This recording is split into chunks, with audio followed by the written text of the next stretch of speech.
C'est à la fois le jour du poisson d'avril et le dimanche de Pâques. Vous savez que les hommes aiment les traditions. Hein. Le vendredi saint, il y a celle de manger du poisson. Nous, on ne suit pas forcément cette tradition. Et le 1er avril, c'est celle de faire un poisson d'avril. Alors accrocher un petit poisson dans le dos, hein, ça c'est assez amusant, hein, c'est bien de faire ça. Par contre, il y a des choses un peu plus, que je trouve un peu plus dommages. J'essaie à la télé ou à la radio de faire croire le plus gros bobard possible. Hein. Et moi je trouve, bon, c'est quelque part jouer un peu sur le mensonge et la tromperie, hein, même si c'est soi-disant pour faire un peu d'humour. Hein. Quelque part, ça montre aussi la nature de l'homme, aussi à tromper facilement et à mentir. En tout cas, le dimanche de Pâques, pour les chrétiens, c'est le jour de célébrer la résurrection de Jésus, qui malheureusement est parfois considéré comme un gros poisson d'avril, un gros canular, hein, par les gens qui nous entourent, et auxquels seuls les plus crédules, soi-disant, croient. Bien pour nous, j'espère que c'est différent. Je l'espère en tout cas. Nous estimons que ce n'est pas un poisson d'avril, et que c'est la vérité historique. Alors aujourd'hui, vous avez compris, j'ai choisi de vous raconter des histoires de poissons. Pas des poissons d'avril, mais des histoires de poissons dans le texte et dans la vérité biblique. D'ailleurs, le mot lui-même poisson se dit ictus en grec.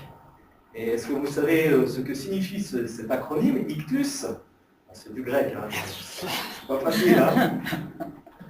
Si je vous dis en grec Jesus Christos Theou Ouios Soter, ça ne peut pas vous aider. Hein. Eh bien, ça signifie Jésus-Christ, Fils de Dieu, Sauveur. Jésus-Christ, Fils de Dieu, Sauveur. Alors c'est toi qui t'avais dit poisson. J'ai demandé à Shannon de me le mettre. C'était pas. Ah, puis moi j'avais qu'une hâte, c'était de l'enlever, ça me dérangeait. Pour m'aider dans ma petite introduction. Ah, c'est pas drôle. Ce poisson était un signe secret de ralliement. Alors, il ne se collait pas dans le dos à l'époque, hein, mais il dessinait des poissons un petit peu sur les murs. Hein. C'était un signe de ralliement pour les premières communautés chrétiennes persécutées. Et ce matin, au travers de 4 courts textes, nous voulons proclamer cette vérité. Alors, rappelez-vous le message de Ictus. Quelle est la vérité que nous voulons proclamer? Jésus-Christ, Fils de Dieu, Sauveur. Sauveur, voilà. Sauveur du monde, et nous voulons proclamer qu'il est ressuscité. Alors si tu ne l'avais pas enlevé, qu'est-ce que tu m'as fait? Mais je l'aurais enlevé moi-même. Voilà, c'est une petite mise en scène. Le premier texte que l'on va prendre ensemble, il est bien connu. Il s'agit du miracle de la multiplication des pains et des poissons. Il ne faut pas oublier les poissons ce matin, des histoires de poissons. Le soir étant venu, les disciples de Jésus s'approchèrent de lui et dirent, « Ce lieu est désert, et l'heure est déjà avancée, renvoie la foule, afin qu'elle aille dans les villages pour s'acheter des vivres. » Jésus leur répondit, « Ils n'ont pas besoin de s'en aller. Donnez-leur vous-même à manger. » Mais ils lui dirent, « Nous n'avons ici que 5 pains et 2 poissons. » Et il dit, « Apportez-les-moi. » Il fit asseoir la foule sur l'herbe, prit les 5 pains et les 2 poissons. Et levant les yeux vers le ciel, il rendit grâce. Puis il rompit les pains et les donna aux disciples qui les distribuèrent à la foule. Tous mangèrent et furent rassasiés, et l'on emporta 12 paniers pleins des morceaux qui restaient. Ceux qui avaient mangé étaient environ 5000 hommes, sans les femmes et les enfants. Bien sûr, l'enseignement principal, je pense, à tirer de ce passage, c'est que Jésus est capable d'utiliser nos faibles ressources, notre potentiel très limité, 5 pains, 2 poissons, parce que c'est tout cela pour une poule. Il est capable de le multiplier, et il est capable de le transformer en bénédiction pour les autres. Ce matin, est-ce que nous réalisons que nous sommes appelés à être une bénédiction pour les autres? Remarquez dans ce passage, les disciples, ils ne se sont pas servis eux-mêmes. Ils ont servi la poule en distribuant le produit du miracle de Jésus, verset 19. Il faut que ce que nous avons et ce que nous sommes passe par les mains de Jésus pour être transformé et pour être partagé. Et puis le grand miracle, finalement, que Dieu fait en nous, mis à part ce miracle de la multiplication des pains et des poissons, c'est de mettre son Saint-Esprit en nous. C'est un miracle. Cela produit toutes sortes de fruits. Galates 5, verset 22 nous dit, le fruit de l'Esprit, c'est l'amour, la joie, la paix, la patience, l'amabilité, la bonté, la fidélité, la douceur, la maîtrise de soi. Waouh! C'est une liste, hein? Des fruits qui sont à distribuer aux autres, ils ne sont pas à garder pour soi. Un chrétien se sent comme un poisson dans l'eau seulement quand il est rempli du Saint-Esprit et qu'il fait ce que Jésus lui dit de faire. C'est notre mission. Alors certes, nous pouvons nous sentir faibles, nous ne pouvons pas nous sentir à la hauteur. Hein. C'est quoi 5 pains et 2 poissons face à cette foule nombreuse, hein, 5000 hommes. Et nous sommes invités à regarder au potentiel illimité de Jésus. Apportons ce que nous avons en Jésus, ce que nous sommes. Même si c'est dans une situation de crise, et c'est le cas dans ce passage, c'est une situation de crise. Le soir est venu, nous dit le verset 15, on imagine que les magasins étaient aux alentours dans les villages fermés, ou alors c'était des petits magasins, il n'y avait sûrement pas suffisamment de nourriture pour toute une foule. C'était pas hypermarché Carrefour. Hein. Les ressources humaines étaient épuisées, et que va dire Jésus? La foule n'a pas besoin de s'en aller. Elle n'a pas besoin, cette foule, finalement, de recourir aux petites astuces, aux solutions humaines, au bricolage. La foule peut rester assise au pied de Jésus. Et nous pouvons rester assis au pied de Jésus. C'est à la fois suffisant et c'est à la fois nécessaire. À l'image de Marie, la sœur de Marc, qui elle était restée au pied de Jésus pour écouter son enseignement. Remarquez aussi l'obéissance, elle est nécessaire. Et elle conduit à la bénédiction, l'obéissance des disciples. Même si pour eux, l'idée devait sembler un peu folle, hein, un peu illogique. Wow, comment on va faire avec 5 pains, 2 poissons, toute cette foule? L'obéissance de la foule, qui va accepter de s'asseoir dans l'herbe. L'obéissance conduit à la bénédiction. Et on est ainsi dans notre vie. On veut la bénédiction, cela passe par l'obéissance, la confiance en Dieu. Cette foule qui est assise dans l'herbe et finalement rassasiée nous fait penser à ce que dit David dans le psaume 23. L'Éternel est mon berger, je ne manquerai de rien. Foule n'a manqué de rien. Il me fait reposer dans de verts pâturages, là ils sont dans l'herbe, hein, confortable. Il restaure mon âme. Leur corps a été restauré. Tu dresses devant moi une table. Une table a été dressée pour eux. Quel divin pique-nique! Dieu prend soin de mes besoins et ses ressources sont illimitées. Enfin, dernier point, dans ce passage, il y a bien sûr au verset 19, regardez, une allusion possible à la Sainte Seine, où Jésus rend grâce, puis rompt le pain, les pains. Et on peut y voir aussi le message de Pâques. Le pain brisé, le pain qui est rompu, pour nous, renvoie à la mort de Jésus. Et puis le pain, il réapparaît dans les 12 paniers pleins de restes. Cela peut renvoyer à la résurrection de Jésus, le pain de vie. Et aussi à l'Église, plus tard, nous sommes tous ces petits morceaux de pain qui ont été multipliés par la grâce de Dieu et qui sommes appelés à témoigner autour de nous. Chacun est un petit morceau, membre de tout le corps. Jésus, le pain de vie. Je vous invite à passer à un deuxième texte, si tu veux bien. On va le lire ensemble dans Matthieu 17. Lorsqu'ils arrivèrent à Capernaum, donc c'est Jésus et Pierre, les disciples, ceux qui percevaient les 2 drachmes, pièces de monnaie, s'adressèrent à Pierre et lui dirent, votre maître Jésus ne paye-t-il pas les 2 drachmes? Oui, dit-il. C'est Pierre qui répond. Et quand il fut entré dans la maison, Jésus le prévint et dit, que t'en semble, Simon, Pierre? Les rois de la terre, de qui perçoivent-ils des tributs ou des impôts? De leurs fils ou des étrangers? Pierre lui dit, des étrangers. Et Jésus lui répondit, les fils en sont donc exempts. Et pour ne pas les scandaliser, va à la mer, jette l'hameçon et tire le premier poisson qui viendra. Ouvre-lui la bouche et tu trouveras un stapène, une pièce de monnaie aussi. Prends-le et donne-le pour moi et pour toi. Au verset 24, la situation est un peu tendue, je trouve. Le monde qui est là est en train d'épier Jésus, et puis c'est fait et geste. Est-ce que Jésus va payer ou non l'impôt local? Ils sont prêts à le prendre en défaut. Hein. Ils sont prêts à le prendre en défaut. Et de même pour nous, quand nous sommes dans le monde nous regarde ce que nous faisons, ce que nous disons, prêt à nous prendre en défaut. Et Pierre s'empresse de défendre Jésus en répondant, oui, le Seigneur paye toujours ses impôts locaux. Rappelez-vous que la question de payer ou non l'impôt à César, plus tard, va être posée à Jésus pour le piéger. Et ce qui est remarquable dans ce passage, c'est que Jésus, il connaît le sujet de la discussion que Pierre a eue avec ses percepteurs. Il sait également ce que Pierre a besoin d'entendre. Et au verset 25, Jésus va affirmer par ses paroles qu'il est fils du roi de la terre, c'est-à-dire qu'il est fils de Dieu. Et qu'à ce titre, normalement, fils de Dieu, fils du roi, ne doit pas payer les 2 drachmes, ne doit pas payer l'impôt. Mais le verset 27 nous dit qu'il accepte de le faire pour ne pas scandaliser. Je pense qu'il y a là aussi une ligne de conduite pour nous. Dans nos relations avec les autres, les frères et sœurs, nous devons tout faire pour ne pas scandaliser. Comme le dit le texte de Romains 14 qui a été vu à l'étude biblique, vendredi dernier, vendredi il y a 2 semaines, je ne sais plus, qui nous exhorte à ne rien faire qui soit une occasion de chute pour notre frère ou une pierre d'achoppement. Romains 14, verset 13. Pour ne pas scandaliser, Jésus renonce donc à ses droits et à ses prérogatives divines. Et l'épître aux Philippiens nous dit aussi, d'une autre façon, Philippiens chapitre 2, verset 6, Jésus, qui existait en forme de Dieu, n'a point regardé comme une proie à arracher d'être égal avec Dieu, mais il s'est dépouillé lui-même, en prenant une forme de serviteur, en devenant semblable aux hommes. Ayant paru comme un simple homme, il s'est humilié lui-même, se rendant obéissant jusqu'à la mort, même jusqu'à la mort de la croix. Dans cette histoire, Jésus s'est aussi en quelque sorte appauvri de 2 drachmes, et il a accepté cette forme d'humiliation.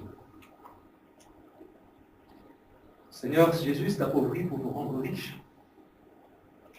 Riche du salut qu'il nous donne, riche des dons qu'il veut nous faire, riche de sa présence en nous, riche des promesses qu'il a pour nous. 2 Corinthiens chapitre 8, verset 9 nous dit, vous savez comment notre Seigneur Jésus-Christ a manifesté sa grâce envers nous. Lui qui était riche, il s'est fait pauvre pour vous, afin que par sa pauvreté, vous soyez enrichis. Ce matin, on peut repartir du culte en disant je suis riche de tout ce que le Seigneur a fait pour moi et continue de faire pour moi. Le verset 27 est extraordinaire. Je vous laisse le relire. Il nous montre que Jésus est Dieu. Car il est tout-puissant, il maîtrise toutes les circonstances, jusque dans les moindres détails. Il connaît tous les poissons, il connaît leurs mouvements, et même il connaît ce qui se trouve dans la bouche du poisson. Là, il y a un petit clin d'œil, parce qu'il va utiliser aussi Pierre le pêcheur pour pêcher. Comme plus tard, il l'utilisera comme pêcheur d'hommes. Dieu veut et peut nous utiliser aussi dans le cadre de notre métier, de notre vie de tous les jours, pour témoigner. Jésus est souverain. Il sait que le premier poisson que Pierre pêchera aura un statère dans la bouche. Wow. Et le fait qu'il ait un statère dans la bouche n'empêche pas ce poisson de mordre l'hameçon. Je me suis posé la question, mais oui, il a un statère. Et il va quand même mordre ce poisson. Ça va quand même pas être très confortable d'avoir ça dans la bouche. Ce poisson a fait la volonté de Dieu. On a tous des statères dans la bouche. En tout cas, moi j'en ai un. On a des défauts. On a des limites. Et on regarde souvent au statère. On regarde souvent ce statère qui nous bloque, plutôt que de regarder à Dieu. Même Moïse, le grand prophète Moïse, disait qu'il avait la langue embarrassée. Et Dieu va avalé au-dessus de lui un gros statère dans la bouche. Pauvre. Et Dieu a utilisé Moïse. Et Dieu peut et veut nous utiliser malgré notre statère. Mais est-ce que nous voulons mordre à l'hameçon? Alors il n'y a pas de danger pour nous de mordre à l'hameçon. Ce n'est pas un piège avec Jésus. Jésus a dirigé le cours de la vie de ce poisson bien en amont pour qu'un jour il avale un statère. Déjà. Et que celui-ci se coince dans sa bouche sans l'empêcher de continuer à s'alimenter. Et plus tard qu'il soit pêché par Pierre. Vous vous rendez compte la chaîne d'événements qui s'est mise en place? N'est-ce pas extraordinaire? Dieu anticipe, il connaît, il prépare d'avance toutes choses. C'est pareil pour notre vie. Il anticipe bien loin en arrière ce qui va se passer, ce qu'on va vivre, il le sait. Il prépare des statères, ça et là. Ce statère sera suffisant pour payer la part de Jésus et de Pierre également, puisque le statère valait 4 drachmes et qu'il fallait 2 fois 2 drachmes. Pile poil, là aussi, quelle grâce. Il y a aussi dans le statère une image de la mort et de la résurrection de Jésus. Le statère dans le poisson, alors je force un peu le trait, mais il nous fait penser à Jésus dans le tombeau. Et le statère sorti de la bouche du poisson nous fait penser à sa résurrection. Acte 2, verset 24 dit « Dieu a brisé les liens de la mort. Il a ressuscité Jésus car il était impossible que la mort le retienne captif. » Et dans cette histoire d'argent, la mort de Jésus est suffisante pour payer le prix de ma dette, car j'ai une dette, j'ai une rançon. Et ce n'était pas de l'argent qu'il a donné Jésus, mais il a donné sa vie. La Bible nous dit dans Romains 6, verset 23, que le salaire du péché, c'est la mort. Il y a une dette à payer. Et que ce n'est pas par des choses périssables, par de l'argent ou de l'or que vous avez été rachetés, de la vaine manière de vivre que vous aviez hérité de vos pères, mais par le sang précieux de Jésus, comme d'un agneau sans défaut ou sans tache. 1 Pierre, chapitre 1, verset 18. Pas par de l'argent ou de l'or, par le sang de Jésus. Bon, si vous en avez assez de mes histoires de poissons, vous pouvez toujours dire arrête, les poissons. Sinon, on continue avec le troisième passage. Jean 21. Le matin étant venu, Jésus se trouva sur le rivage. Mais les disciples ne savaient pas que c'était Jésus, que comme les disciples d'Emmaüs qu'on a vu tout à l'heure. Jésus leur dit, enfants, n'avez-vous rien à manger? Ils lui répondirent non. Il leur dit, jetez le filet du côté droit de la barque, et vous trouverez. Ils le jetèrent donc, et ils ne pouvaient plus le retirer à cause de la grande quantité de poissons. Lorsqu'ils furent descendus à terre, ils virent là des charbons allumés, du poisson dessus et du pain. Jésus leur dit, apportez les poissons que vous venez de prendre. Simon-Pierre monta dans la barque et tira à terre le filet plein de 153 grands poissons. Et quoi qu'il en eût tant, le filet ne se rompit point. Jésus leur dit, venez manger. Aucun des disciples n'osa lui demander, qui es-tu? Il savait que c'était le Seigneur. Jésus s'approcha, prit le pain et le leur distribua, puis il fit de même pour le poisson. C'était la troisième fois que Jésus se montrait à ses disciples après sa résurrection. Il y en a eu des miracles de pêche miraculeuse dans les évangiles. Il y a eu plusieurs. Dans celui qui est dans Matthieu, chapitre 4, verset 6, rappelez-vous, c'est ce qu'il arrive au filet. La première fois que Jésus recrute ses disciples, il leur dit de jeter le filet, qu'est-ce qui arrive au filet? Alors vous relirez dans Matthieu 4, verset 6, le filet, voilà, le filet craque, se déchire, tellement il est plein de poissons. Matthieu 4, verset 6, je laisse vérifier. Le filet craque, se déchire. Ici, le filet ne craque pas, il ne se déchire pas. Même s'il est rempli de 153 gros poissons. Waouh, ça devait être lourd, hein. Ça, c'est important, c'est une image de la nouvelle mission aussi que Jésus confie aux disciples après sa résurrection.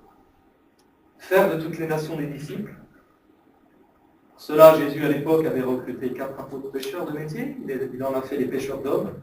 C'est bien, le Seigneur va aussi nous donner cette mission. En sachant qu'il y a de la place pour tout le monde dans le paradis. Le filet ne craquera pas. Jésus demande aux disciples de lui apporter aussi les poissons qu'ils viennent de prendre. Vous voyez ça au verset 10. C'est une image pour nous. Apportons, amenons nos frères, nos sœurs, nos collègues, nos voisins, ceux que nous connaissons, ceux qui nous côtoient, à Jésus. Apportons-les à Jésus. Alors il ne s'agit pas de les prendre au piège et de les tromper, hein, de les mener en bateau, ou de faire un gros poisson lavé. Il s'agit de les amener à Jésus, au fait qui est Jésus, le chemin, la vérité et la vie. Remarquez enfin que Jésus prend soin de ses disciples. Il les invite à manger. Il a déjà préparé le repas. Tiens, c'est du poisson grillé. Verset 9. Il les invite à manger. Ne nous privons pas des repas que Jésus nous prépare jour après jour. Jésus nous prépare des repas jour après jour. Et nous avons besoin de nous nourrir de sa présence, de sa parole, et de faire des allers-retours constants entre les moments que nous passons dans le monde, à travailler pour lui, et le moment où nous pouvons nous reposer. Nous avons besoin de nous reposer, nous ressourcer, nous réalimenter auprès de lui. Jésus a préparé longtemps, avant de nous renvoyer en mission, pécheurs d'hommes. Enfin, remarquez que le passage termine par le verset 14 en mentionnant la résurrection de Jésus, le message de Pâques.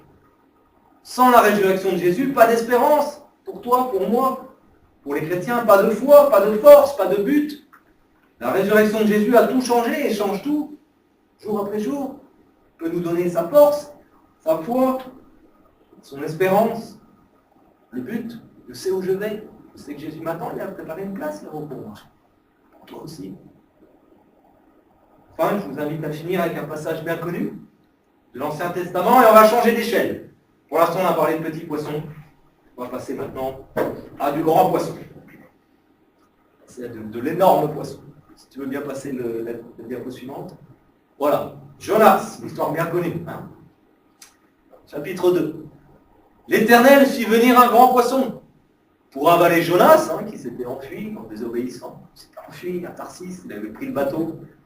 Il y a une tempête, les hommes ont jeté Jonas dans la mer. Hein, bien reconnu que c'était lui le coupable.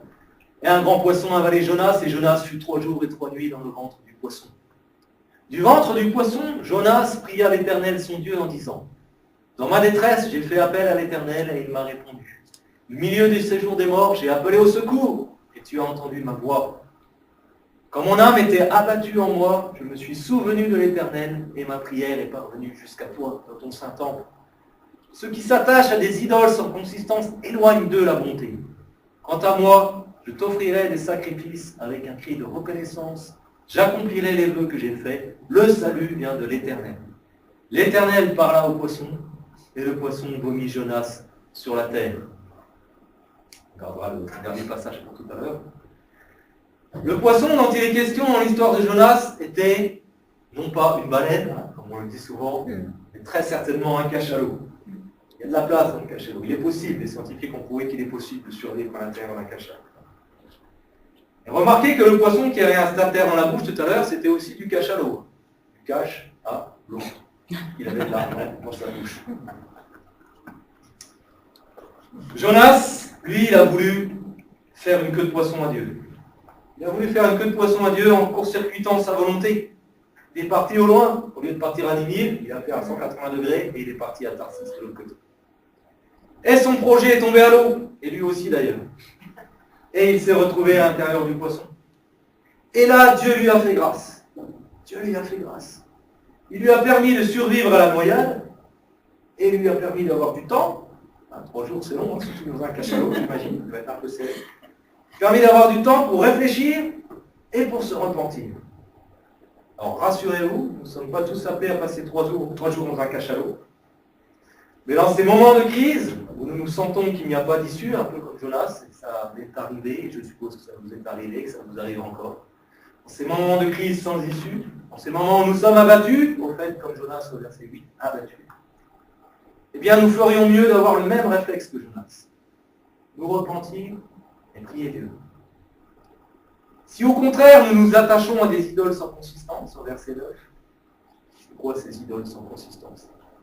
Eh bien c'est tout ce qui prend la place de Dieu, tout ce qui fait qu'au lieu de prier Dieu, eh bien on va essayer de s'en sortir par soi-même ou de compter sur un humain, un homme, une femme, au lieu de s'adresser directement à Dieu. Eh bien si nous nous attachons à ces idoles, alors nous éloignons de nous la bonté de Dieu, nous empêchons Dieu d'intervenir dans notre vie si nous ne passons pas notre confiance en lui, et si nous la plaçons en nous-mêmes, en des hommes, des femmes. Dieu secourt ceux qui font appel à lui. Je suis persuadé que Jonas avait pris son portable étanche dans le cachalot. Non, c'est un poisson lavé. En tout cas, je suis persuadé que s'il avait eu un portable, il aurait composé le 55. Le 55, c'est un scoop ce matin. Un petit peu un poisson lavé, mais pas trop. C'est le numéro de téléphone de Dieu. Psaume 50, verset 15. Psaume 50, verset 15 dit « Invoque-moi le jour de la détresse, je te délivrerai et tu me glorifieras. » Invoque-moi le jour de la détresse, passe-moi un coup de fil.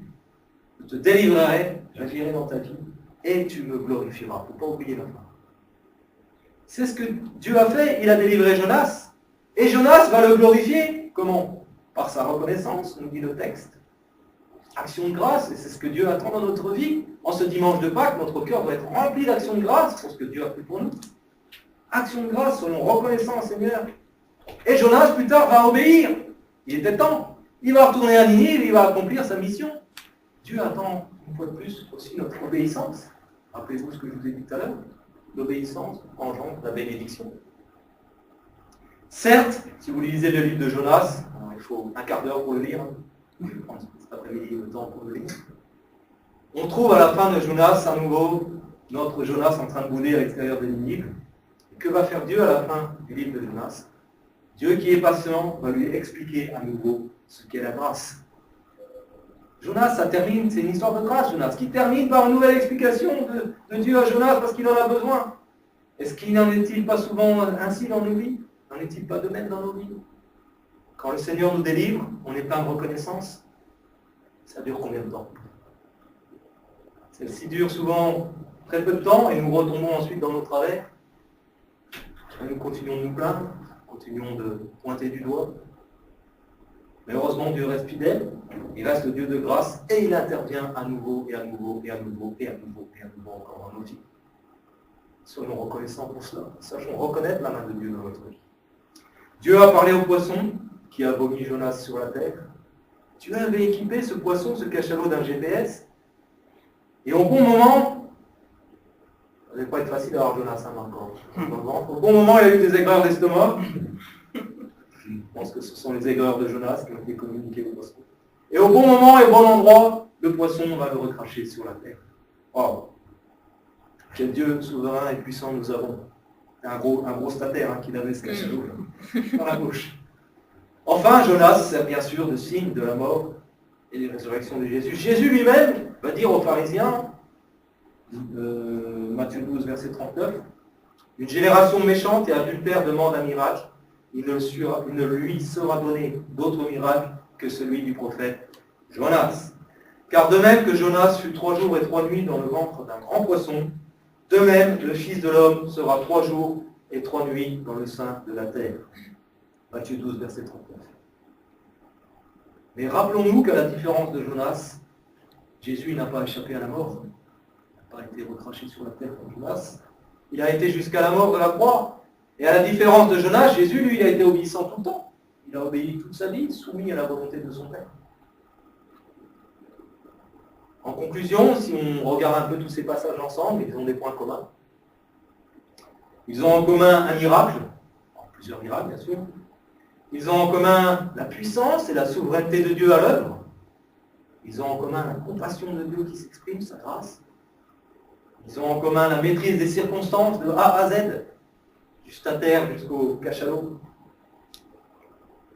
Ils ont en commun la compassion de Jésus, le pain de vie, sa capacité à répondre aux besoins, tous nos besoins. La foule avait besoin d'être nourrie physiquement, mais aussi spirituellement. Et les disciples avaient besoin de voir la puissance et la compassion de Jésus, le pain de vie. Pierre avait besoin de découvrir Jésus comme étant Dieu, celui qui peut tout, qui contrôle tout, même un poisson.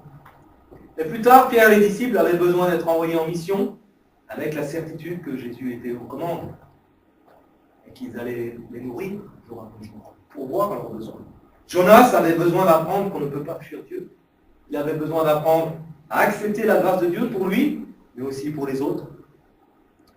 Oui, il est question de miracles dans ces 4 passages, et le plus grand de tous, c'est celui de la Pâque, la mort et la résurrection de Jésus. On va prendre pour conclure un chant dont le refrain dit justement « Un si grand miracle, un don si précieux, ta mort à la Pâque nous ouvre les yeux, ton salut remplace ma condamnation, mon péché s'efface par ta rédemption. » Amen. Amen. Alors il est sur le